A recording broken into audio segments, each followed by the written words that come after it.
Les Donc, big wins, c'est quand on commence à comprendre qui on est et le message qu'on veut transmettre et à qui on veut le transmettre. Tu te retrouves à taper sur Google comment faire connaître son blog en ligne, puis tu commences à découvrir des termes comme formation en ligne, web marketing, et donc tu te retrouves à taper comment créer une formation en ligne. Ah bah tiens, ça a l'air marrant, je vais essayer pour voir. Ah bah tiens, j'arrive à faire de l'argent, dis donc, qu'est-ce qui se passe? Et de fil en aiguille, en fait, le truc a plutôt bien décollé, mais mon business se développe tellement vite qu'en fait, j'ai même pas le temps de me poser la question que je me retrouve déjà confrontée à la situation. Tu vois, là, tu dis, normalement, c'est la question qu'on se pose avant, mais moi, je dis, mais le fameux avant, moi, j'étais pas consciente de ce qui pouvait ou ce qui allait se produire. Quand on est entrepreneur, par définition, on est seul et on doit être dans l'action et on doit implémenter les choses.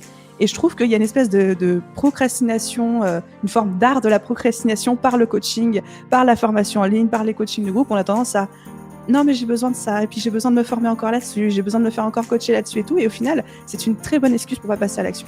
seulement 20% de nos actions mènent à 80% de nos résultats. Je suis Gérald Faure, business advisor et investisseur. Chaque semaine dans ce podcast, j'accueille des personnalités aux résultats hors du commun. À travers ces interviews, je recherche les plus gros effets de levier qu'ils ont pu appliquer à leur business et à leur carrière. Que ce soit sur un plan personnel ou sur un plan professionnel, nos invités reviennent sur les raccourcis qu'ils ont pris pour scaler leur vie. Et je suis sûr que vous allez adorer. Alors aujourd'hui, pour ceux qui nous écoutent et qui ne nous voient pas, vous loupez un truc parce que c'est la personne la plus souriante qu'il y a eu sur ce podcast depuis le départ. Elle ne sourit tout le temps. Alors, je sais pas si c'est parce qu'elle est très contente ou si si elle fait pas exprès. Je sais pas d'ailleurs. Tu maîtrises ce sourire ou c'est malgré toi? Comment tu fais, Aline, là, pour sourire autant? C'est malgré moi, et là, du coup, tu me fais sourire encore plus. Bon, Ok, comment tu d'accord, vas? merci. Bah écoute, ça va du coup très bien depuis quelques Bah ouais. secondes. Merci de demander, et toi? Bah écoute, ça va pas mal. J'ai failli être à la bourre, donc je suis désolé. On démarre un peu plus tard, mais on va rattraper ça. C'est Euh, les fameuses 5 minutes de politesse, tu sais. On appelle ça le quart d'heure bordelais ici. C'est à Bordeaux, on appelle ça le quart d'heure bordelais. Tu sais, c'est tellement dans les mœurs. En fait, il suffirait juste pour complètement faire disparaître ce quart d'heure bordelais il réforme la rocade, notre périph à nous, tu vois. Et en fait, c'est tellement pourri que du coup, ils ont inventé une expression pour dire qu'on était en retard. Quand on prend la rocade, on a le quart d'heure bordelais. En fait, c'est ça le truc. Eh ben, ok, d'accord. Voilà. Et donc voilà. Et du coup, est-ce que tu peux te présenter pour ceux qui ne te connaissent pas? Yes, alors j'y vais de manière laser. Donc, je m'appelle Aline, je suis coach business. Donc, mon métier, c'est vraiment d'accompagner les entrepreneurs à développer leur activité, que ce soit d'un point de vue chiffre d'affaires, équilibre vie pro, vie perso, ambition, nouveaux objectifs, etc. Donc, j'interviens sur tout un panel de sujets. Et j'ai un podcast qui s'appelle Je peux pas, j'ai business, et plein de formations en ligne, dont mon programme signature qui s'appelle la BSB Academy et qui accompagne les entrepreneurs sur 4 mois pour développer leur business. On voit que tu as l'habitude, hein. C'est carré, c'est propre. Moi, on me pose la question, il me faut 1 heure pour répondre parce que, et en plus, à la fin, on comprend toujours rien. Toi, au moins, c'est clair, c'est nickel, quoi. C'est quoi ton avatar? C'est qui les personnes que tu accompagnes? Ok, c'est beaucoup les femmes entrepreneurs qui sont lancées entre à peu près de 6 mois à 2 ans en moyenne, qui vivent de leur activité, mais c'est pas non plus la folie furieuse. Et on va dire que c'est des personnes qui ont l'impression de mettre énormément de temps et d'énergie et d'efforts dans leur business pour pas observer les résultats à hauteur de leur implication et qui se disent mais qu'est-ce que je fais mal au final? Voilà. Tu leur fais prendre un peu de hauteur, un peu de distance avec ça. Et c'est un truc, toi, tu te reconnais chez elles ou c'est un peu le hasard ou... Non, j'ai jamais trop vécu cette situation-là, mais c'est des personnes que j'attire et que je suis très heureuse d'accompagner au quotidien. Et justement, parce que je pense que c'est un peu notre angle d'attaque, leur faire voir quelles sont les stratégies, le minimum de stratégies qui leur apportent le maximum de résultats et éviter de se perdre dans ce que j'appelle moi des trous de lapin, quoi.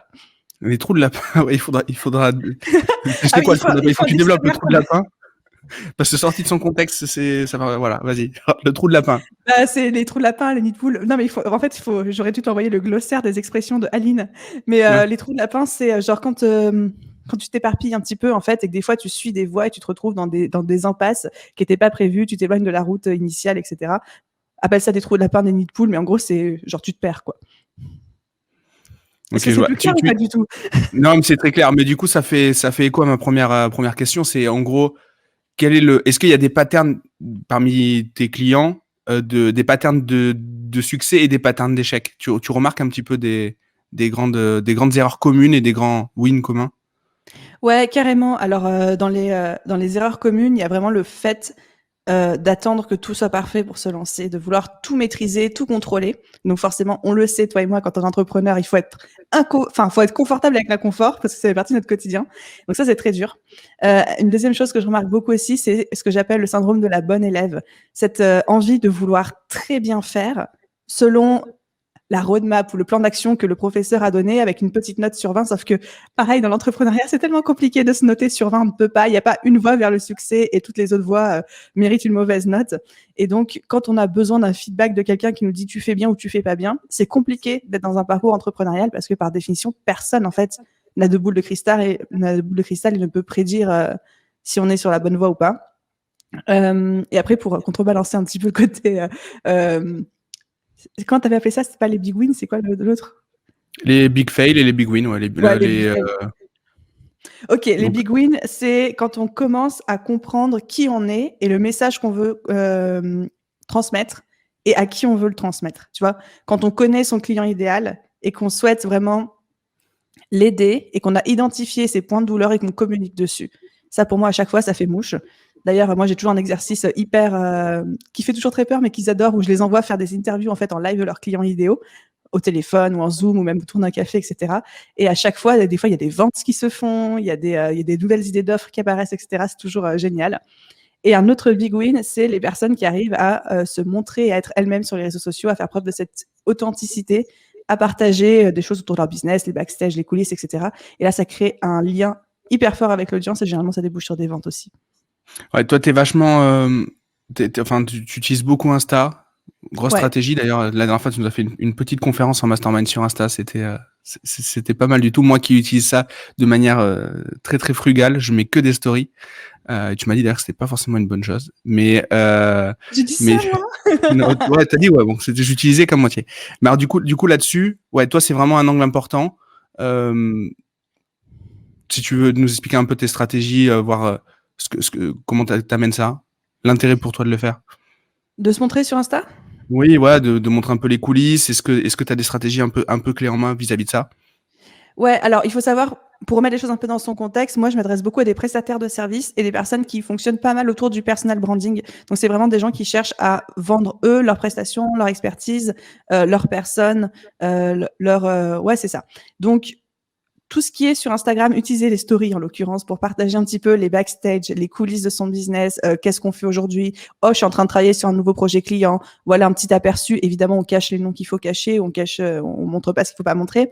Montrer un petit peu quand on se forme, se prononcer sur des choses qui se passent, comment moi je gère mon business, comment je me sens par rapport à telle ou telle polémique qui se passe en ce moment dans le milieu entrepreneurial, etc. Bref, prendre un petit peu la parole parce que aujourd'hui, j'ai remarqué plus que jamais d'ailleurs en 2021, les gens ne recherchent pas seulement notre expertise, nos compétences, nos offres, nos produits, nos services, mais ils recherchent aussi la personne, ils recherchent les valeurs, ils recherchent à connecter parce qu'on a tellement été privé de liens sociaux que il y a cette demande, et je sais pas si tu la ressens dans tes business aussi, moi je le ressens vraiment très très fort, il y a cette demande de prendre non seulement les services du business, mais la personne qui va avec. Moi, j'ai récemment réouvert mon Insta et j'ai fait des stories par rapport à ça, justement. Et en tout cas, je remarque que, alors le problème, c'est que j'avais coupé avant. Donc, je sais pas, j'ai pas un échantillon, mathématiquement, ça tient pas trop mon test, mais en tout cas, en ce moment, je remarque que j'ai beaucoup plus d'interactions, et j'ai beaucoup plus de gens qui réagissent aux stories, en tout cas. Un post sur, moi, j'ai pas beaucoup de monde, j'ai un peu plus de 3000 personnes. Comparé à toi, c'est beaucoup moins. Je sais pas combien t'as, toi. T'as une grosse communauté. On est presque à 40 là. Ouais, ça fait un bout. Mais du coup, j'ai toujours entre 20 et 30 messages, même sur des stories un peu futiles. Mais c'est top, hein, c'est un bon engagement. Bravo. Ouais, mais ça marche. Du coup, mais j'avais pas du tout ça avant. Avant, j'en avais deux, trois. Donc vraiment, ça a vraiment. Alors peut-être que l'angle aussi est différent, machin. Je sais pas. Il y a un contexte, mais en tout cas, j'ai l'impression que ça réagit plus. Ça réagit plus, que ce soit pour déconner ou que ce soit pour des trucs sérieux d'ailleurs. Mais ouais. Et toi, comment t'es arrivé à, si on revient sur toi, ton parcours, comment t'es arrivé à faire ce que tu fais? Comment j'en suis arrivée à être coach business, c'est ça? Hmm. Alors, long story short, à la base, j'ai eu mon bac, donc jusqu'ici tout va bien. Après, je suis partie en école de ciné. Donc, j'ai fait une école de ciné, je suis diplômée productrice audiovisuelle, d'ailleurs, si tu veux tout savoir. Après ça, je voulais bosser dans la pub, donc je suis partie 1 an en école de marketing, mais j'ai laissé tomber parce que ça m'est très vite sorti par les trous de nez.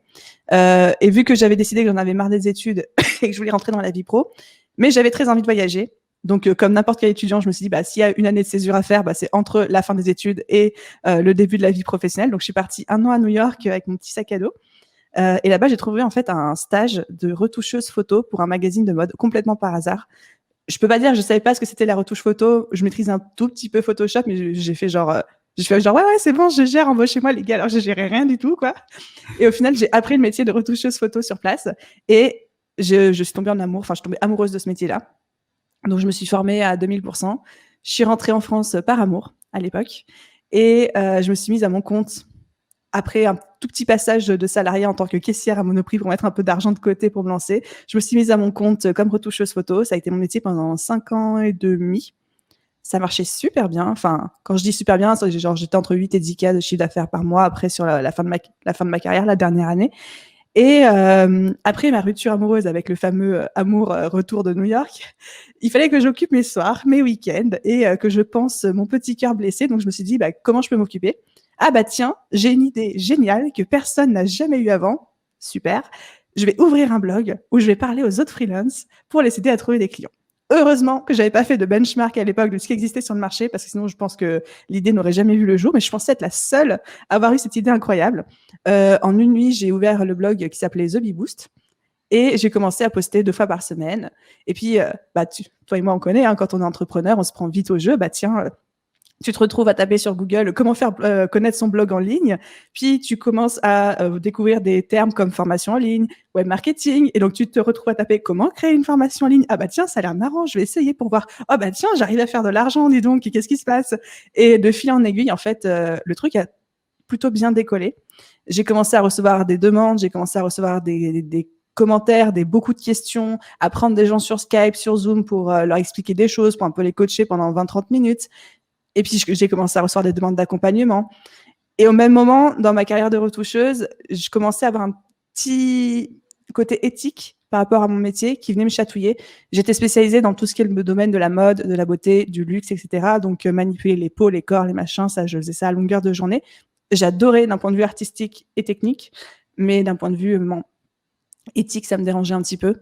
Et donc, quand j'ai senti que The Bee Boost avait du potentiel à développer, hein, j'en vivais pas du tout, je devais être aux alentours de 200 € par mois en termes de rentabilité. Je me suis dit, bon, j'ai envie d'y aller all-in, j'ai envie de donner sa chance à ce projet-là.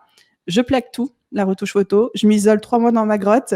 Septembre 2019, je lance le projet en mode « Salut les gars, maintenant je suis coach business, je vais vous aider à développer votre activité. » Premier mois, 5000 balles. J'étais en mode « Waouh, il y a trop un truc à faire. » Et la machine était lancée, puis depuis, tadam, me voilà. Donc en fait, il y a des nanas, quand elles se font larguer ou quand elles ont une rupture amoureuse, je sais pas du tout ce qui s'est passé dans ton cas, mais elles bouffent du chocolat, elles boivent du pinard. Toi, t'as monté un business et aujourd'hui, tu cartonnes, quoi. C'est un peu ça l'idée, quoi. Il y a deux façons de voir la rupture.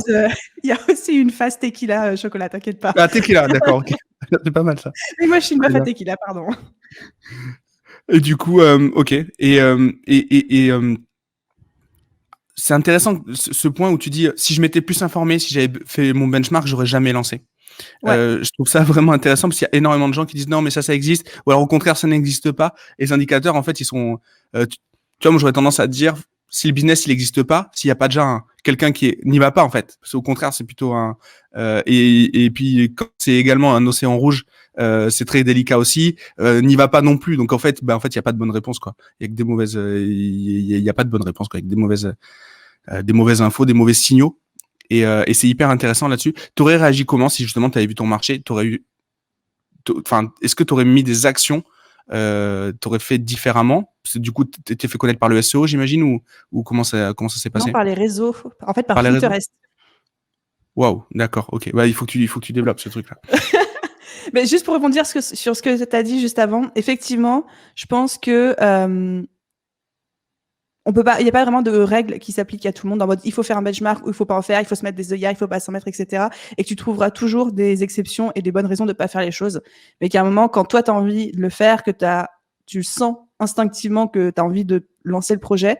Et ce qui m'a énormément aidé aussi, je pense, et qui est une des raisons pour lesquelles j'explique le fait que ça a décollé, c'est qu'au tout début, et même encore aujourd'hui, je mets pas d'ego dans mon business. C'est-à-dire que j'accorde aucune importance, toute proportion gardée évidemment, au fait que ça fonctionne ou pas.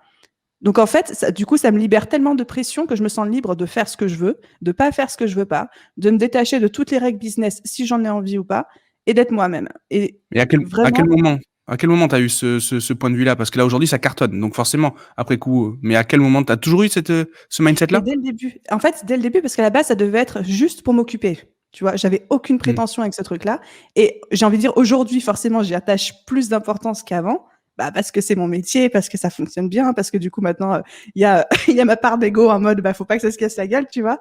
Mais même encore aujourd'hui, enfin, je dis toujours et je le pense vraiment, j'aurais aucun souci à retourner caissière pendant 1 an à Monoprix s'il le fallait pour relancer mon truc parce que le truc, c'était se casser la gueule. Et ok, ça me ferait chier, évidemment. Mais je vivrais pas ça comme l'échec de ma vie. J'aurais pas envie de me jeter par la fenêtre ou un truc comme ça, quoi. Mmh. Ouais, puis de toute façon, tu crées, maintenant que tu as compris comment ça fonctionnait, tu as hacké le truc, tu sais que c'est possible, en fait. C'est certainement une des plus grosses peurs qu'on peut avoir au départ, en tout cas. Moi, je l'ai encore, hein, je t'avoue. Et j'ai l'impression que plus ça grossit, plus j'ai peur que ça s'arrête. Et alors que, potentiellement, c'est répétable, tu vois. Je me le dis comme ça. Mais tard dans la nuit, quand je me réveille, j'ai pas ce mindset-là, en tout cas. Non, Euh, mais le mindset de la nuit, c'est toujours le pire, hein. ouais.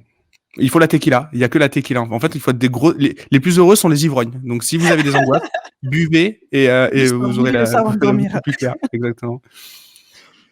Du coup, toi aujourd'hui, ta visibilité, donc tu as créé ce podcast, comment c'est venu et comment quel est l'objectif derrière ce podcast? C'est un canal supplémentaire? Oui, tu le monétises directement? Comment tu vois le truc? Alors, tu as pas du tout kiffé ma réponse. Donc, le podcast est arrivé quelques mois après la création du blog. Le blog a été créé en juillet 2018. Le podcast est arrivé en décembre 2018, janvier 2019. J'ai juste créé un podcast parce que Antoine BM, dans un de ses podcasts, il disait c'est bien de créer des podcasts. Non. Ok, très Donc, bien. le mec disait ça, je dis ah ouais, ça a l'air cool comme format parce qu'à l'époque, je faisais que du blog. Je me dis ça a l'air cool comme format, je vais essayer. Janvier 2019, je lance le truc, je fais quelques épisodes, j'étais pas très régulière, je laisse tomber. Et mai 2019, je me dis bon, là tu vas être régulière, tu vas t'y mettre à fond. Et donc mai 2019, je me dis tu vas faire au moins un podcast par semaine.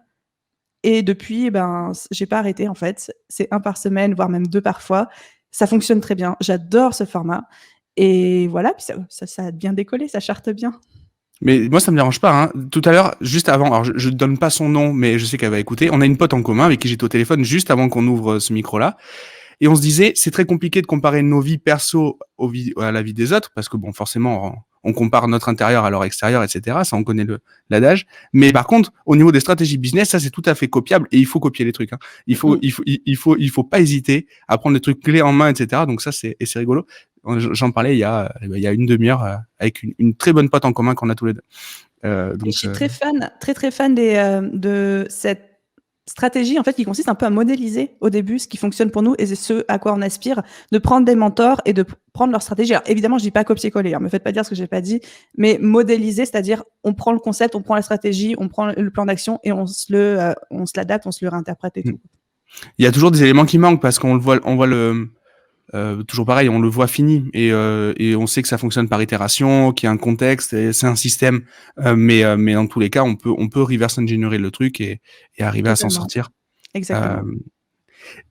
Toi, quel a été le plus gros levier dans la croissance de ton blog et de ta carrière en ligne? C'est quoi qui a fait que tu as cartonné? Alors, comme je te l'ai mentionné tout à l'heure, Pinterest, qui a fait décoller dans les 3 premiers mois mon blog de ouf, avec tout spécialement un article. Alors, Pinterest, toi, tu dois pas connaître du tout, j'imagine. Ben, j'ai fait de la pub l'an dernier sur Pinterest, sur Ah, un site de e-commerce, et ça a très bien marché. On a refait sur une autre boutique et ça a pas du tout marché. Donc je- voilà, bienvenue je dans le monde connais de juste Pinterest. ça. On a juste utilisé la plateforme publicitaire. Donc vas-y, je te laisse développer. Ok, du coup, Pinterest, aujourd'hui, c'est un peu plus démocratisé, surtout dans l'entrepreneuriat, mais ça l'était beaucoup moins quand je me suis lancée. Donc, j'étais en train de lancer mon blog, de taper comment faire connaître son blog. Je lisais beaucoup d'articles en anglais parce que, bah, déjà, j'avais compris que les Américains ont toujours 3-4 ans d'avance sur nous, donc autant aller chercher les informations à la source. Et en été 2018, tout le monde parlait de Pinterest comme le nouvel Eldorado. Donc, je me suis dit, bah, cool, je vais aller sur Pinterest, je vais tester. La stratégie étant très simple, pour les blogueurs, elle consiste à créer des visuels, plusieurs visuels pour un article de blog, avec des mots-clés, des petits titres qui donnent envie, des titres accrocheurs, et à chaque fois, tu links ce visuel sur ton article. Donc, en fait, tu as comme plusieurs portes d'entrée. Donc, en fait, pour tous mes articles, je créais entre 6 et 10 visuels. Je les balançais sur Pinterest. Et ça tournait, ça aidait à beaucoup, beaucoup développer le trafic. En fait, en termes de chiffres, parce que j'aime bien parler de chiffres, je pense qu'au bout de 3 mois, j'étais à 15 000 visites par mois sur mon blog. Après 3 mois d'existence, ce qui était quand même plutôt pas mal. Et il y a un article en particulier qui a explosé et qui m'a vraiment permis en fait de très vite me faire connaître. C'est un article qui s'appelait Auto-entrepreneur, pourquoi attendre 2019 pour se lancer? Parce qu'il y avait plein de réformes en cours, plein de raisons pour lesquelles je conseillais d'attendre le mois de janvier 2019 pour faire sa déclaration et pas la faire sur la fin d'année 2018. Et à l'époque, personne parlait d'administratif sur les auto-entreprises. Et moi non plus, je voulais pas le faire. Mais à partir de cet article-là, tout le monde me l'a demandé. Donc en fait, j'ai orienté pendant quelques mois mon blog sur beaucoup l'administratif, la fiscalité, le juridique pour les auto-entreprises. Et pareil, à partir de ça, ça a décollé. Alors c'est un truc que je m'étais juré de jamais faire. Et voilà. Et après, quand j'en ai marre, j'ai arrêté. J'ai arrêté. Je me suis mise plus genre en mode web marketing et tout. Mais les stratégies SEO, enfin, stratégie mots-clés, etc., sur YouTube, ça cartonne. Alex Cormon, c'est sa stratégie. C'est une recherche, un mot-clé, une vidéo, et on batch et on y va, et ça fait du trafic, et ensuite, après, on amène sur l'angle où on va amener. Moi, j'aime beaucoup ces stratégies-là. Et comment t'avais décidé que c'était ton mot-clé? T'avais fait une recherche de volume avant? Ou tu l'as fait un petit peu au hasard? Alors, franchement, le SEO, je l'ai découvert 1 an plus tard, donc j'avais rien décidé du tout. C'était juste un coup de chance. Un coup de chance, ou alors un coup de chance amélioré, parce qu'évidemment, j'avais détecté qu'il y avait un besoin, parce qu'en fait, moi, j'étais beaucoup sur les groupes Facebook, sur les réseaux sociaux, puis je voyais toutes les questions qui étaient posées sans cesse, et je voyais ce point-là sans cesse revenir, sans avoir vraiment de réponse claire. Donc, c'est ça que j'ai adressé, mais vraiment, tout ce qui est stratégie, référencement, SEO, etc., c'est des trucs que j'ai développé que genre un an et demi après avoir lancé mon blog. Et encore aujourd'hui, genre sur YouTube, moi, j'y comprends rien à YouTube. Je suis la pire des brels sur YouTube. Je fais rien. Enfin, j'ai 1 à 2 vidéos par semaine qui sortent dessus, mais ma chaîne, c'est ridicule, quoi. Vas-y, prends ton temps. Je vois que tu suffoques. Prends ton temps pour. T'as une quinte de tout, donc voilà, il y a pas de problème, t'inquiète pas. Merci. Aujourd'hui, comment elle est structurée ton équipe, toi? Parce que t'es quand même. Au départ, j'ai l'impression que t'es technique quand même. Parce que du coup, t'as fait pas mal de Photoshop, t'as mis en place ton blog, etc. C'est pas la norme en fait, je pense. Enfin, je sais pas, tu le sais mieux que moi vis-à-vis de tes clients et tout, mais c'est rare d'avoir un profil technique comme ça qui émerge, qui vient au marketing. Enfin, moi, je fais partie de ces gens-là aussi, mais des geeks comme ça un peu où, je sais pas si on peut appeler ça comme ça, mais c'est plutôt rare du coup. Est-ce que tu m'entends toujours? Ouais, tu m'as entendu? Ouais, oui, j'ai entendu ta question, mais tu t'étais figé. Ah d'accord. C'est une très bonne question. Alors moi, j'ai une vraie théorie. Je pense que les meilleurs entrepreneurs sont des anciens geeks. Tu vois, des anciens gros joueurs de jeux vidéo. Mais effectivement, il y a un peu cette double tendance. Soit il y a des gens qui sont hyper techniques, qui adorent prendre en main les outils, qui adorent comprendre comment ça marche, bidouiller et tout à fond. Et je fais partie de ces gens-là. Ça a toujours été mon gros kiff. C'est pour ça d'ailleurs que j'adorais Photoshop. Puis il y a des gens qui sont pas du tout techniques et pour qui, on va dire, c'est plus compliqué de comprendre et de prendre en main. Je pense que c'est juste des histoires de câblage de cerveau, hein. Genre moi, je sais, je suis très câblée, stratégie, technique, etc. Par contre, il y a des trucs, tu mets, genre les trucs plus mindset. J'y pensais ce matin, mais genre demande-moi de faire un speech mindset devant les gens, laisse tomber quoi. Moi, j'ai juste être là, leur foutre 3 claques, leur dire vas-y, mais je serais incapable de te générer des prises de conscience, même si j'ai une formation de coach. Et ouais, je pense que chacun a sa spécialité. Mais effectivement, dès le début, c'est moi qui faisais toute la technique. Aussi, encore aujourd'hui, je suis énormément dans l'opérationnel parce que j'adore ça. C'est moi qui fais tous mes tunnels de vente, tous mes machins, tous mes trucs, mon site et tout. Mais après, j'ai structuré mon équipe dans un premier temps pour me décharger des tâches que je n'avais plus envie de faire. Donc, évidemment, la comptabilité comme tout le monde, un petit peu tout ce qui est montage de podcasts, rédaction d'articles web, trucs comme ça. Après, dans un deuxième temps, j'ai commencé à recruter, et là je suis encore en plein dedans, des personnes qui apportent de la valeur ajoutée. Donc je pense que tu as 2 manières de recruter, ou tu recrutes pour déléguer ce que tu n'as plus envie de faire, et toi te libérer du temps pour ce qui compte vraiment, ou tu recrutes pour t'entourer de gens qui vont apporter de la valeur ajoutée à ton business, à ton entreprise et à ta vision. Donc là, en ce moment, je recrute dans la deuxième optique. J'ai recruté un bras droit qui m'aide sur tout ce qui est gestion de projet, management d'équipe, un petit peu... ouais, c'est pas vraiment, enfin si c'est business manager, mais pas dans l'opérationnel, plus dans tout ce qui est gestion de projet. Et là, je viens de recruter ce que j'appelle mon bras gauche. C'est tout ce qui est, c'est la personne qui va prendre en charge toute la communauté, le pôle client, enfin tout le pôle care en fait, que ce soit customer care, community care ou alors team care. Et voilà. Ok, Aline a trouvé ses deux bras. c'est bien. Du coup, ton, ton marché, c'est quand même le monde du business en ligne, coach business, il y a énormément de monde. Toi, je trouve que tu te démarques beaucoup. Je pense que c'est pour ça que ça cartonne. Mais comment tu le vois ton marché, toi? Le marché des coachs business, c'est une très bonne question. Bah, alors, en fait, en vrai, j'essaye de pas trop le voir. Et très honnêtement, je connais pas beaucoup de monde. Enfin, évidemment, au bout d'un moment, tu connais beaucoup d'infopreneurs, tu rencontres un peu toujours les mêmes personnes. Tu l'as cité, on rencontre toujours quelqu'un qui connaît quelqu'un, on a des potes en commun, etc. Mais en soi, les coachs business, j'en connais pas des centaines de milliers, à part mes potes les plus proches sur Instagram, etc. J'essaie de pas trop regarder, parce que justement, il y a à boire et à manger, et c'est comme si j'étais, j'en sais rien, moi, docteur, et que je voulais connaître tous les docteurs qui étaient en France, ou comme si j'étais caissière et que je voulais connaître toutes les autres caissières. Enfin, je pense qu'il y a de la place pour tout le monde. Il y a du bon, il y a du moins bon. Et à nous de faire. Enfin, ça va sembler complètement bateau ce que je dis, mais à nous de faire ce qu'on a envie de faire. Et je pense aussi que c'est important à un certain moment de se mettre des œillères et de pas se laisser vraiment influencer en bien ou en mal par ce qui se passe à côté, quoi.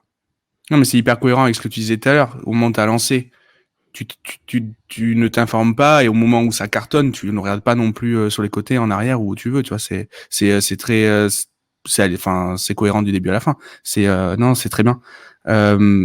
Moi, j'ai refusé au moment où j'ai monté l'activité de consulting.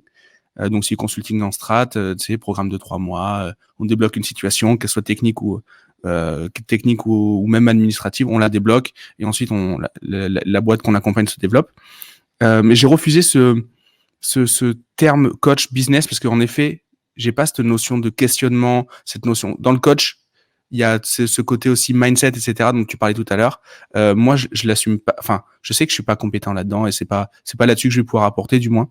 Ou si je le fais, ce sera sans faire exprès, du moins. Et donc, j'ai pas vraiment pris ce mot-clé, ce nom-là, coach, mais j'ai l'impression que c'est un peu ce que les gens ont envie d'entendre. Donc, ils ont envie d'entendre le mot coach. Quand tu dis que t'es consultant, oui, ben en fait, eux, ils veulent un coach, quoi. C'est très délicat. Quelle est la part justement de, même si tu disais tout à l'heure, c'est pas ce que tu aimes faire et c'est pas ce que tu veux faire, la part de mindset dans l'accompagnement que tu fais, la part Bah, il y en a versus la part toujours. technique. Ouais. Il y en a toujours. J'ai envie de dire, toi-même, tu l'as bien compris. Je suis d'accord sur le fait qu'aujourd'hui, les gens, quand tu leur dis coach, ils ont cette image de coach sportif qui te donne des entraînements à faire, qui te dit vas-y, fais ci, fais ça, fais 3 tours de piste et tout. Alors que le coaching, quand on connaît un petit peu le secteur, c'est pas du tout ça. Et c'est la fameuse différence entre mentor, consultant, coach. Et souvent, les gens, il y a une vraie confusion entre ces termes. Donc, moi, je me suis dit coach déjà parce que, effectivement, c'est ce que les gens cherchent en termes de mots-clés. C'est ce qu'ils s'attendent à voir. Et aussi parce que du coup, j'ai fait une école de coaching. Et donc, je suis diplômée Ok. là-dessus. Mais effectivement, dans les personnes qui viennent me voir, parce qu'encore une fois, je suis persuadée qu'on attire les gens qui nous ressemblent, c'est quand même 70%, 80% de stratégie, de technique pour 20% de mindset. En fait, c'est toujours la même chose, c'est que tu déballes la stratégie, le plan d'action, le mindset, puis soit la personne le fait, ça génère des résultats, soit elle le fait pas. Et si elle le fait pas, c'est que là, il y a du blocage mindset parce qu'il y a soit des craintes, des peurs, un manque de vision, des choses comme ça. Et là, du coup, c'est bien de pouvoir aller creuser, de savoir accompagner la personne là-dessus. Je sais pas si toi, c'est pareil en termes de pourcentage. Ouais, moi j'ai jamais trop essayé de le calculer, mais oui, t'as raison. Si ça ne exécute pas, d'ailleurs c'est pour ça que moi je fais les programmes de 3 mois. Parce que si au bout de 3 mois t'as pas réussi à accompagner quelqu'un, t'arriveras jamais à le faire. Enfin, dans mon cas, il y a si on n'arrive pas à implémenter, enfin je veux dire, on vend des trucs sur Internet, on n'envoie pas encore des fusées sur Mars, quoi. Il y en a qui le font, qui ont vendu des trucs sur Internet et qui maintenant envoient des fusées sur Mars. Nous on n'en est pas encore là. Et donc je me dis si en 3 mois on n'arrive pas à hacker le truc, c'est même pas la peine, quoi. Oui, parce que cette partie mindset, en effet, moi aujourd'hui je m'y intéresse pas, entre guillemets, enfin je propose rien du moins, mais oui, je suis d'accord avec toi, 100% d'accord avec toi là-dessus. Si on devait donner une méthode clé en main pour lancer un business en ligne, est-ce que tu penses que ton parcours est représentatif de ce qu'il faudrait faire aujourd'hui? Et si c'est pas le cas, quels seraient tes conseils, genre en mode Pareto, pour lancer un business en ligne qui cartonne ou qui permet au moins de quitter son taf de salarié? Ouais, alors, j'ai pas que mon parcours est forcément représentatif parce qu'il y a plein de trucs que j'ai fait et que je ne conseille pas de faire ou qui, moi, m'ont pris très longtemps et qui pourraient prendre beaucoup moins de temps. Par contre, les grandes lignes de mon parcours qui, je pense, sont hyper importantes, c'est développer une grande expertise, une grande technique. Un truc dont on parle pas assez dans le business en ligne, c'est qu'au bout d'un moment, t'as beau avoir le meilleur marketing du monde, être un killer en copywriting, faire tout ce que tu veux, si t'es pas excellent dans ton job, et si t'es pas une personne avec qui il est agréable de travailler, ça va pas fonctionner pour toi, tu vois.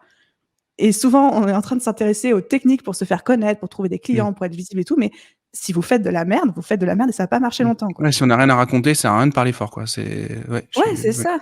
Puis encore une fois, si tu fais appel à un prestataire pour ton site web et qu'il te fait de la merde, bah même si tout le monde le recommande et que t'es très gentil et qu'il est très gentil et tout, bah au final il aura fait de la merde et t'auras pas envie de le recommander et ça va vite se casser la gueule, quoi. Donc déjà d'être très bon dans ce qu'on fait. Ensuite, une fois que ça c'est entre guillemets acquis, les bases, c'est-à-dire où est-ce que je veux aller avec mon business, c'est quoi mes objectifs à un an, objectifs chiffrés et le plan d'action pour y parvenir. Et pour moi, les grandes étapes quand on se lance, c'est mon client idéal. Moi, c'est Madame Client idéal, je ne jure que par ça. Ouais, je suis pareil. Mes offres et mes tarifs, qu'est-ce que je vends, à quel prix. Et ensuite, c'est quoi ma stratégie pour être visible. Et là, ça peut partir dans tous les sens. Ça peut être les réseaux sociaux, ça peut être le SEO, ça peut être du networking en présentiel, ça peut être juste faire du guesting chez les podcasts, les vidéos YouTube. Enfin, on choisit. Mais c'est quoi ma stratégie? Après, une fois qu'on a la stratégie, c'est quoi les actions que je vais faire tous les jours dans le cadre de cette stratégie pour atteindre le résultat que je me suis fixé et au bout de quel moment je décide que cette stratégie fonctionne ou pas. Et dans ces leviers d'acquisition, là, ouais, non, mais c'est très clair. Toi, tu préconises d'être plutôt frugal ou de tester beaucoup de choses? Alors moi, j'aime bien tester des choses, mais 1 ou 2 choses à la fois. Pendant le grand adepte du plan des 90 jours, donner 3 mois à une idée parce que tu peux pas en 1 semaine savoir si ça fonctionne ou pas. Et il faut vraiment se donner le temps, l'énergie et les efforts de tout faire pour que ça fonctionne. Tu vois, genre là, tu vas lancer ton podcast. Si ton podcast, au bout de 2 épisodes, ça fonctionne pas, tu vas pas arrêter. Tu vas te dire, bah écoute, qu'est-ce que je peux faire différemment? Qu'est-ce que je peux faire mieux, etc. Mais il y a trop de gens qui attendent des résultats très vite et qui, s'ils n'ont pas les résultats dans les 72 premières heures, se disent, ah bah non, je passe à autre chose, alors que si ça se trouve, ils étaient au bord du déclic, quoi. Donc ouais, se donner, je pense, 3 mois pour tester une stratégie. Je suis 100% d'accord. Et d'ailleurs, vis-à-vis de ça, moi, j'aurais tendance justement à lâcher vite parce que je viens du monde de la publicité, donc du media buying, et donc forcément l'organique, j'ai pas cette culture de long terme, comment dire, long terme avant les premiers résultats. La pub, on appuie, on démarre gentiment la publicité, ensuite on la scale et on voit ce que ça donne. On a des résultats plus rapides. Enfin, du moins, on sait si ça fonctionne plus rapidement. Du coup, là, par exemple, que je te le disais tout à l'heure, tous mes podcasts, ils ont été tournés avant le lancement. Tout simplement parce que je sais que j'aurais tendance sinon à faire machine arrière. Et donc, bah là, je brûle mes ponts, je brûle mes bateaux, je sais plus comment on dit, mais voilà, ils sont tournés, ils vont être programmés et j'ai dû me hacker dans mon organisation parce que je sais que sinon j'aurais pu laisser tomber trop tôt. Donc faut pas, enfin, là-dessus, je savais d'avance où était le risque quand je lançais ce projet-là. Et donc j'ai pris, en fait, je me suis créé mes propres chaînes pour pas m'échapper, quoi. T'as fait du risk prevention, c'est bien. C'est ça, exactement. Mais du coup, il faut pas hésiter je pense, à faire des trucs un peu comme ça, à se forcer ou à se créer des contraintes. Quand on lance un projet, je trouve que c'est bien d'en parler à tout le monde pour avoir une sorte de pression sociale aussi, en mode il en est où ton projet, parce que on a souvent tendance à laisser des projets dans le placard, surtout quand on débute. Et donc ouais, je suis 100% d'accord avec ça.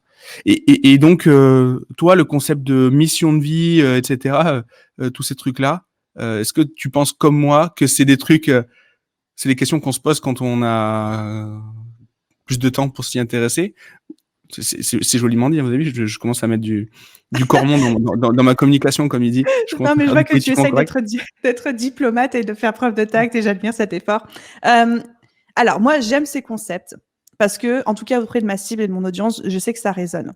Et surtout, quand dans un monde, on nous dit il faut tout faire autour du client idéal, le marketing, la communication et tout, c'est très facile de se laisser embarquer dans des aventures avec lesquelles on n'est pas aligné, qui nous correspondent pas. Et au final, je sais pas si tu l'as remarqué, mais quand tu t'obliges à faire quelque chose que t'as pas envie de faire ou qui te fait pas plaisir, du style s'obliger à poster sur Instagram 1 fois par semaine, s'obliger à lancer un podcast parce que tout le monde dit que c'est bien, s'obliger à se montrer en vidéo alors qu'on déteste pas, bah tout devient tout devient compliqué, tout devient énergivore et en fait on se fatigue très vite et puis c'est comme ça qu'il y a des gens soit qui lâchent, soit même qui font des burn-out et ça c'est juste horrible quand ça se produit.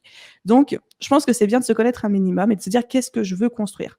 Si je veux construire une vie où je travaille 2 heures par jour parce que je veux être avec mes gamins, je veux voyager toute l'année et j'ai pas envie de dépendre forcément d'une connexion Internet ou quoi, bah, ne lance pas un business où tu dois faire du coaching et où tu vends ton temps contre de l'argent. Mais ça, c'est des questions des fois qu'on se pose pas. Donc, rien que de ça, je trouve que c'est important de se poser quelques questions avant le départ. Mais après, genre en mode grande mission de vie, alignement avec l'univers, etc. Je suis assez spirituelle comme meuf, mais je passe pas 3000 milliards de temps à me poser cette question. Je trouve que la mission de vie, c'est aussi quelque chose que tu trouves au fur et à mesure de ton parcours, tu vois. Tu te sens aligné avec ce que tu fais ou pas, mais ça, tu peux pas le savoir en amont. Tu le sais qu'à un moment où tu es en action.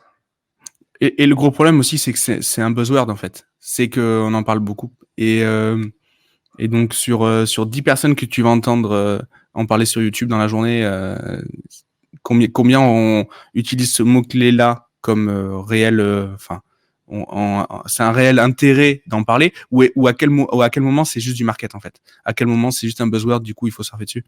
Je me C'est comme méfie le un mot peu holistique. Ouais, c'est ça, voilà, exactement. Il y a inflexion aussi, qui est beaucoup utilisé, qui au départ c'était Alec qui utilisait ça, et maintenant tout le monde l'utilise. L'inflexion aussi, c'est un truc pas mal à la mode aussi. Mais Au j'ai niveau pas de la trop entendu délégation. celui-là, mais je vais rester attentive. Tu verras. Moi, je savais qu'Alec l'utilisait depuis le départ, c'est le premier que j'ai entendu dire, donc c'était ok. Mais du coup maintenant, du coup, je trouve que c'est vachement réutilisé. Bon, peut-être que après c'est peut-être un truc ultra utile, je sais pas. Quand je lance mon business, à quel moment je dois me faire aider, d'après toi? À quel moment j'ai besoin de conseils? Et à quel moment, surtout, il ne faut pas trop que je m'informe? Alors, ma vision à moi et la manière dont moi je réagis, mais chacun voit midi à sa porte, c'est ça qu'on dit? C'est Oui, ça, hein? ouais, midi, ouais. De Non, mais je vais faire comme toi avec ton expression d'éponge, je vais tout brûler, tout toute confondre façon, moi, avec j'ai un estomac, je vois midi à toutes les heures, donc c'est autre chose, tu vois. Tu vois, tu vois, c'est différent, mais. moi, c'est l'apéro, mais bon, c'est kiff-kiff, quoi. Pour info, on Bon, a un apéro demain soir avec Aline à Paris, et d'autres copains, donc on va voir si elle tient, si c'est du blabla ou si c'est. ah mon Dieu, dans quoi je me suis embarquée? Bon, On va voir. Demain. Bon, à j'espère qu'il y aura 21h, personne. normalement, on est au lit, on n'a pas le choix. Couvre-feu oblige. Voilà. OK. Bon, à quel moment se faire accompagner? Moi, dans mon parcours personnel, je me fais accompagner soit quand je bloque sur une situation depuis trop longtemps, Mm. soit quand j'ai envie d'accélérer et d'atteindre un résultat où je sais que je vais avoir du mal toute seule. J'ai pas tendance à me faire accompagner sur le long terme parce que généralement, quand je sais ce que je dois faire et que je sais que j'y vais, je vois pas l'intérêt d'avoir en plus quelqu'un qui me coach. Généralement, ça me prend du temps, de l'énergie, des choses comme ça. Mais encore une fois, c'est pour débloquer une situation ou pour accélérer. Par exemple, quand je me suis lancée à temps plein, dès moi, ça a bien fonctionné, mais moi, je m'étais fixé comme objectif, comme challenge vis-à-vis de moi, de retrouver 10 cas par mois en moins de 4 mois. C'est-à-dire que je me suis dit, je me suis lancée en septembre et je voulais, avant la fin de l'année 2019, être à 10 cas par mois de nouveau. Mais je savais que j'avais du mal à le faire, j'aurais eu du mal à le faire parce que je connaissais un peu moins le web marketing, c'était pas trop mon domaine d'expertise et tout, donc j'ai pris une coach et je lui ai dit, OK, voilà mon objectif. Et là, on y allait. Et puis, du coup, c'était pas en décembre, c'était en janvier 2020, mais bon, ça le fait quand même, quoi, tu vois. Donc voilà. Mais après, je sais qu'il y a des gens qui ont besoin de se faire accompagner en continu, tu vois. Et c'est possible. Je viens de te perdre, je crois. Est-ce que tu Je suis m'entends? là. Yes, Oui. pardon. Ouais, tu sais qu'il y a des gens qui ont besoin de se faire accompagner en continu. Oui, il y a des gens qui ont besoin de se faire accompagner en continu et c'est OK. Je pense que c'est à chacun de voir son propre rythme et ses besoins. Mm. Ah, là-dessus, moi, j'ai remarqué aussi sur certains clients que j'accompagne, mais enfin, ceux que j'accompagne, normalement, ont déjà franchi ces étapes-là, mais du moins des gens que je peux rencontrer, des gens qui sont restés trop longtemps scotchés, justement, sur des formations, sur du YouTube, etc. Et donc, du coup, beaucoup d'informations et très, très peu de passage à l'action. Donc, et sur certaines thématiques où moi, je me formais, donc qui n'étaient pas dans le web marketing, mais qui étaient dans autre chose, notamment la finance, etc., j'ai eu tendance à procrastiner comme ça, à avoir vu tout ce qu'il y avait à voir, avoir lu tout ce qu'il y avait à lire, et à rester bloqué. Est-ce que ça aussi, c'est quelque chose que tu remarques? Des gens qui sont surinformés? Ouais, ce qu'on appelle un petit peu l'infobésité, les choses comme ça, effectivement, je le remarque beaucoup. Et bon, alors là, je vais te partager ma vision qui va être un petit peu enfonçage de porte pour certaines personnes. Mais quand on est entrepreneur, par définition, on est seul et on doit être dans l'action et on doit implémenter les choses. Et je trouve qu'il y a une espèce de procrastination, une forme d'art de la procrastination par le coaching, par la formation en ligne, par les coachings de groupe. On a tendance à non, mais j'ai besoin de ça, et puis j'ai besoin de me former encore là-dessus, j'ai besoin de me faire encore coacher là-dessus et tout. Et au final, c'est une très bonne excuse pour pas passer à l'action. Et c'est pour ça que je pense que, évidemment, enfin, je vais prêcher ma propre paroisse, mais tout ce qui est formation en ligne, coaching, accompagnement, c'est des armes très puissantes. Mais je pense pas que ça convienne à tout le monde, et je pense pas que forcément ça doit être en continu H24. Je suis 100% d'accord avec ça. Si toi, il y avait une thématique, un sujet que tu pouvais maîtriser, vraiment en un claquement de doigts, qui pourrait vraiment te permettre d'avoir du levier dans ton activité, dans ton quotidien, ça serait quoi? Alors là, maintenant, tout de suite, à l'instant T, c'est Ouais, tout ce qui est finance, investissement et optimisation de la trésorerie. bah, c'est ça, quand on fait des gros lancements, après, on a d'autres problèmes, quoi. Hein. Qu'est-ce que Et t'entends effectivement, par ça? Qu'est-ce que t'aimerais, non, du coup, c'est quoi l'idée? C'est quoi l'idée qu'il y a derrière ça? comment est-ce que je fais pour pas reverser plusieurs centaines de milliers d'euros aux impôts à la fin de l'année, tu vois? Alors ça, normalement, c'est une question qu'on se pose avant, pas après. Après, c'est trop tard, logiquement. Donc tu Ouais, poses la question pour le prochain merci lancement Gérald. ou... Non, mais du coup, vis-à-vis de ça, comment tu vois justement, toi, la constitution enfin, comment ton business t'apporte à toi sur le plan patrimonial, etc. Comment tu vois l'avenir de ça? Enfin, comment tu t'organises? Bah, en fait, il faut savoir que je pense que c'est ma kryptonite en business. J'ai jamais fait de bons choix d'un point de vue structure juridique, administratif, parce que tout simplement, c'est pas le truc qui me passionne le plus. Et surtout, j'ai pas envie de cracher dans la soupe, mais mon business se développe tellement vite qu'en fait, j'ai même pas le temps de me poser la question que je me retrouve déjà confrontée à la situation. Tu Mm. vois, là, tu dis, normalement, c'est la question qu'on se pose avant, mais moi, je dis, mais le fameux avant, moi, j'étais pas consciente de ce qui pouvait ou ce qui allait se produire. Ouais. Mais c'est Et pour tout le monde pareil. Si je te dis ça, c'est parce qu'on me l'a dit avant, hein, t'inquiète pas. Hein, ouais, tu me rassures. Mais du coup, ouais, j'ai perdu ta question, je suis désolée. Ouais, comment tu vois toi ta constitution de patrimoine? Quels sont tes objectifs? En plus, c'est très intéressant d'avoir une jeune femme parce que du coup, ben on n'est pas câblé de la même façon les mecs, les femmes vis-à-vis de plein de choses. Alors bon, moi j'ai voulu avoir une famille très tôt, etc. Mais du coup, c'est intéressant aussi d'avoir ton point de vue sur justement ça, le business, toi, ton patrimoine et voilà et ton avenir. Ok, pour le moment, je suis vraiment dans une optique de tout ce que je gagne, c'est pour le business, c'est pour réinvestir, c'est pour scaler et tout. Enfin, mettons les cartes sur table. Aujourd'hui, je suis célibataire, j'ai pas d'enfants à charge, je suis déjà propriétaire de mon appart, etc. Donc, j'ai pas de gros besoins ni de gros projets d'un point de vue personnel. Donc, tout Mhm. est réinvesti, même si évidemment, je me paye un salaire, etc. Plutôt confortable, mais je réinvestis tout dans le business. Mais effectivement, là où le bas blesse, là où tu me prends un petit peu au dépourvu avec ta question, c'est que je suis obligée de me former, de découvrir au fur et à mesure comment est-ce qu'on investit, comment est-ce qu'on scale, comment est-ce qu'on possiblement fait des montages financiers pour optimiser la fiscalité de l'entreprise et tout. Et ça, pour le moment, je débarque à peine dans ce milieu. C'est pas un milieu qui me fait très envie en plus. J'essaie de trouver des personnes pour me conseiller, m'accompagner là-dessus, mais c'est pas toujours simple. Non, ouais. Donc voilà, je t'avoue que je viens de poser les pieds sur le pas de la porte et je m'apprête à rentrer dans ce monde absolument pas merveilleux, quoi. Ouais, donc vraiment ouais, bah, c'est bien parce que tu sais que c'est important, même si aujourd'hui t'as pas d'impératif urgent parce que ta vie de famille elle est pas encore designée, etc. Mais bon, t'as déjà fait ce qu'il fallait, t'as déjà ta résidence principale, etc. Et c'est important de savoir tu sais que t'en as besoin, mais enfin pour l'instant de prime abord tu détestes, enfin t'as pas envie de le gérer. Euh, ouais, mais c'est important de s'en préoccuper. Alors moi ça me passionne, donc forcément j'ai un biais, mais je trouve admirable les gens qui s'y intéressent et que ça ne passionne pas. Parce que c'est On va vraiment peut-être dommage avoir de lancer des une gros trucs. conversation, toi et moi, du coup, à la fin de ce podcast, je sais pas, Ah tu bah vois. avec plaisir. Bah, de toute façon, on a tout l'apéro de demain pour parler de ça. Oula, mais Euh, ouais, mais j'ai pu raconter les mêmes choses pendant mais c'est l'apéro justement, que t'es là. Mais à d'ailleurs, Gilles, il tu y aura vois. il y aura un bonus à ce podcast qui sera tourné en terrasse demain. Euh, non, du coup, non, c'est hyper bien. Alors moi, ça me passionne, donc je suis un peu un geek de ça et tout, donc ça. Mais je trouve ça bien parce que il y a énormément de gens qui ont fait des choses hors normes en termes de business et qui se retrouvent après sans rien. L'autre jour, j'ai interviewé pour le podcast un ancien rugbyman professionnel et qui nous racontait hein, dans le podcast. Alors lui, il s'est reconverti, il s'est formé chez Rolex et ensuite il a monté sa propre marque de montres. Donc le mec, il a eu 3 carrières dans sa vie en fait, hein, 3 carrières d'exception. Il a 29 ans Ah, et c'est ouf. il racontait justement ses potes du rugby, ses potes en équipe de France, ses potes en équipe de France de jeunes, ses potes en top 14, etc. qui justement n'ont pas prévu cette reconversion et qui aujourd'hui se retrouvent, ils ont fait de très très belles carrières, mais qui se retrouvent aujourd'hui un peu le bec dans l'eau et ça il faut s'y intéresser et le plus tôt possible. C'est une bonne chose. Si tu pouvais Tu sais, c'est les fameuses questions situ à la fin d'un podcast obligatoire, tu connais. Si tu pouvais te réincarner seulement pour 24 heures dans ce que tu veux, ça serait quoi? Oh, la bonne question. Le premier truc qui me vient en tête, c'est une licorne. Je sais pas Oh pourquoi. là là là là là. Après, Alec Henry qui veut devenir chimpanzé, Alex Cormon qui veut devenir dauphin, on a la licorne. Voilà.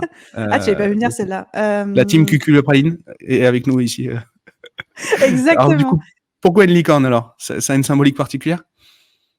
Non, mais je me dis, ce serait cool, un animal où tout le monde te regarde et fait waouh, comme ça, et en plus où tu peux voler, et parce que, enfin, ce serait mon rêve d'avoir un truc où tu peux voler et te transposer dans plein de milieux et plein d'endroits, et je sais pas, de te téléporter dans tous les endroits de la planète fabuleux et de tous les voir en 48 heures. Ok, Voilà. Il n'y a pas vraiment d'explication absolument rationnelle. bon. Et je te promets que j'ai rien sifflé avant de venir sur cet Ouais, épisode de podcast. Je voyais le doute dans tes yeux en mode, mais qu'est-ce qu'elle est en ouais, train de nous faire? ouais, je savais pas trop là. Du coup, c'est maintenant on va laisser les petits blancs qu'il y a eu les lags à cause de la connexion, mais on va couper juste ce moment-là. Je pense que ça sera bon. Et du coup, si tu peux revenir en arrière sur un point, alors pas sur le perso, ça nous regarde pas, mais sur ta carrière, s'il y avait eu un chemin, alors on sait très bien que c'est jamais absolu ce genre de décision, mais si, avec les informations que tu as aujourd'hui sur ta carrière, s'il y avait eu une direction différente que tu aurais pu prendre, ça aurait été quoi? Je pense que j'aurais pu continuer dans la retouche photo et continuer à asseoir mon expertise, à faire mon expertise. Ça a commencé, enfin, ça avait bien décollé, mais ça a commencé à décoller en plus. Mais je me dis en même temps, moi, de toute façon, depuis que j'ai 4 ans, j'ai dit à tout le monde, même aux maîtresses qui voulaient bien m'écouter, que je voulais être chef d'entreprise. Donc, je pense que j'aurais fini par monter un truc, quoi qu'il en soit. Alors, ça n'a peut-être pas été un business en ligne, mais ça a peut-être été genre une agence de retouche photo, une agence de pub ou un truc comme ça. Ok. Et justement, par rapport à ça, est-ce que tu as l'impression que quand tu te rappelles les choses que tu imaginais pour toi plus tard quand tu étais gamine, est-ce que ça s'est justement. Est-ce que tes prédictions sont opérées, quoi, enfin, sont arrivées? Tu remarques une cohérence entre ce que tu imaginais et ce qui est aujourd'hui ou pas du tout? Bah, dans les grandes lignes, ouais. Parce que je disais, je vais être chef d'entreprise. Puis j'ai toujours eu ce côté, alors là, c'est mon ego qui va parler, mais ce côté où j'aime être sur le devant de la scène, j'aime avoir de la reconnaissance. Moi, je suis quelqu'un qui fonctionne énormément avec la reconnaissance extérieure, etc. Et je voulais, entre guillemets, être avec des très, très, très gros guillemets célèbres. Pas célèbres d'un point de vue public, mais célèbres dans une thématique spécifique. Donc, et ça, c'est toujours quelque chose que j'ai voulu depuis que je suis gamine. Donc là-dessus, je pense que ça s'est un peu auto-réalisé. En tout cas, Ouais, c'est en c'est bonne top. voie. Bon, bah, c'est bien. Du coup, c'est quoi la suite pour toi, pour ton business? Prochaines étapes? Ah, très bonne question. Bah écoute, ça va être de développer et de scaler le business. Donc là, je pense qu'on a commencé à... C'est ce que je disais à mes équipes l'autre jour. Pour moi, les 2 lancements qu'on a fait ces 6 derniers mois, qui ont très bien fonctionné, c'était que la première marche de l'escabeau. Donc maintenant, on va commencer à grimper l'échelle.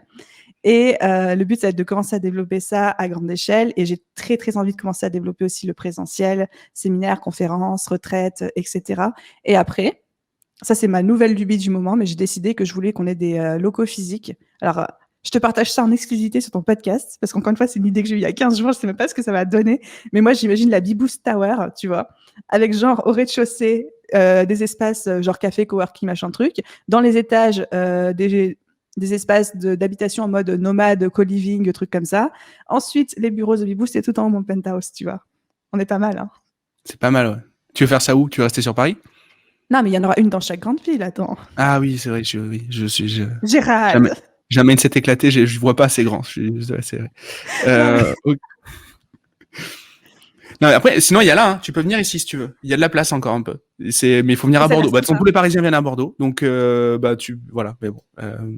Ouais, mais c'était un peu ce que j'ai voulu faire aussi ici. C'est un espace de vie, avec les différentes boîtes dont on a des participations. Et puis avoir ce coworking. En bas, il y a le resto, il y a tout. Enfin, on est bien. Et c'était important pour moi d'avoir et je pense que ça a fait du bien à la boîte d'avoir un lieu, de devenir donc ça s'adapte pas à tous les business. Il y en a qui sont en full remote et c'est ok. Nous, en tout cas, je sais que ça a fait du bien d'avoir ce lieu-là.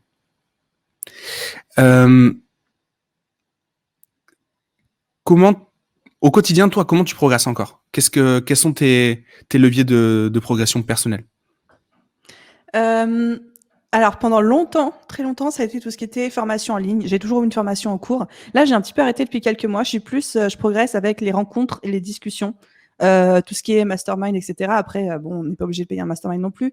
Mais je trouve que les rencontres comme on fait toi et moi sur ce podcast, où tu échanges, rien que le fait d'échanger, de parler de nos parcours respectifs, que ce soit autour d'un apéro ou dans un cadre plus formel, t'as des prises de conscience, t'as des gens qui te renversent ton cerveau, tu penses avoir un bon mindset, puis la personne elle te met au tapis avec 3 phrases. Et je trouve que c'est comme ça en fait que tu construis, que tu grandis, et même avec ton équipe, le fait de recruter, le fait de constituer une équipe. Je sais pas si toi tu l'as vécu de ton côté, mais rien qu'en faisant passer 15 entretiens de recrutement, toi-même t'en apprends sur toi, sur ton business, sur la vision que tu as envie de construire. Enfin, ouais, c'est vraiment toutes ces rencontres qui te font un miroir de ce que tu as envie de construire pour toi-même au fur et à mesure. C'est un peu ça comme ça je le vois.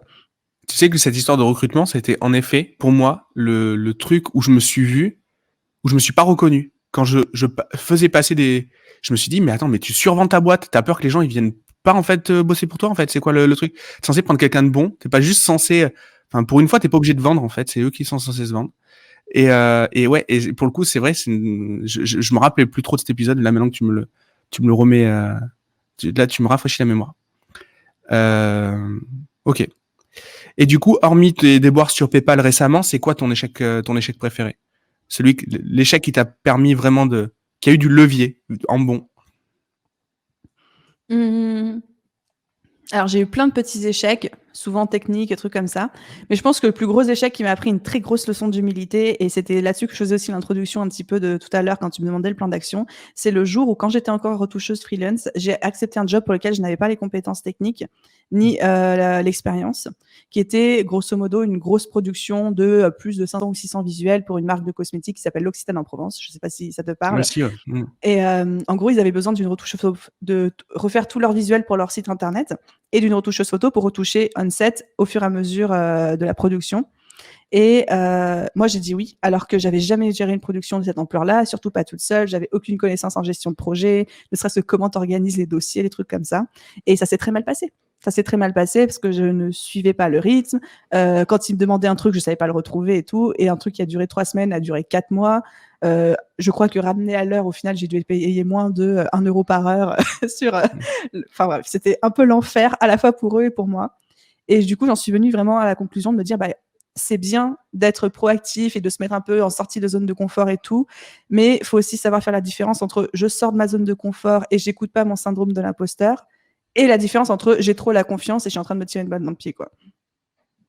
Ouais, c'est ouais, ça me parle aussi. Ça me parle aussi, ce genre de mission en dev que tu prends sur des technos que tu connais pas, et puis tu trouves pas de prestataire, et du coup ouais, je vois tout à fait de ce que tu veux dire. Ça me parle. Mais encore une fois, je pense qu'on prend connaissance de nos limites une fois qu'on a posé le pied dessus, hein, forcément. Donc il faut qu'on ait des petites histoires comme ça à raconter, mais sur le moment, c'est jamais agréable. Où est-ce qu'on peut te retrouver, tes différents réseaux, peut-être, tes programmes? Alors, on va faire très simple. Le meilleur endroit pour communiquer avec moi au quotidien, parce que je suis H24 câblée dessus, c'est Instagram, @TheBeBoost. Et pour ceux qui aiment les podcasts, alors le podcast de Gérald, évidemment, mais en deuxième position, vous pouvez mettre Je peux pas, j'ai business, qui est mon podcast, et là où je partage toutes les semaines stratégies, astuces, conseils, etc. Et pour mes programmes et toutes mes formations, c'est sur mon site, thebeboost.fr. Et ton podcast, justement, t'es vraiment dans la méthodo, t'apportes des solutions, un peu en mode vidéo YouTube, c'est un peu le format. Comment tu fais ça? Quel est Ouais, l'angle? exactement. C'est ce qu'on disait tout à l'heure. Il y a des gens qui sont plus branchés cerveau, mindset, et il y a des gens qui sont plus branchés stratégie, plan d'action, méthodologie. Et moi, je fais partie de cette deuxième catégorie. Donc, évidemment qu'il y a un petit peu de mindset, mais c'est vraiment pas là que je suis la meilleure. C'est énormément de plans d'action, de comment faire ci, comment faire ça, 5 astuces pour ci, 5 astuces pour ça. Et c'est aussi, je pense, que ce qui plaît. Ouais, je pense aussi. Ouais. Ouais. Les gens ont besoin maintenant de concret. Ils ont besoin de hacker le truc, quoi. Ben c'est top. Merci beaucoup pour ce moment. On a déconné. Bon, la connexion a planté plusieurs fois, donc désolé pour ceux pour qui ça a été pénible. En tout cas, j'espère que vous avez quand même passé un bon moment. Moi, j'ai adoré. Et puis on se voit demain à ce fameux apéro, Aline. Mais vu que ça fait 4 fois que t'en parles, j'imagine que t'as très hâte. C'est que t'es pas sorti mais depuis longtemps, c'est ça? Ouais, c'est ça. C'est exactement ça. On peut pas passer à côté là. Il va falloir honorer ce Ça va retour en être terrasse. The apéro des infopreneurs, le C'est mastermind ça. ninja, tu sais. C'est ça, exactement. Merci beaucoup et du coup, à bientôt. Merci à toi pour l'invitation. Franchement, j'ai passé un super moment. Hâte d'être à demain soir déjà. Et puis, merci à tous ceux qui ont écouté jusqu'au bout. C'est top. Ciao, ciao. Bye.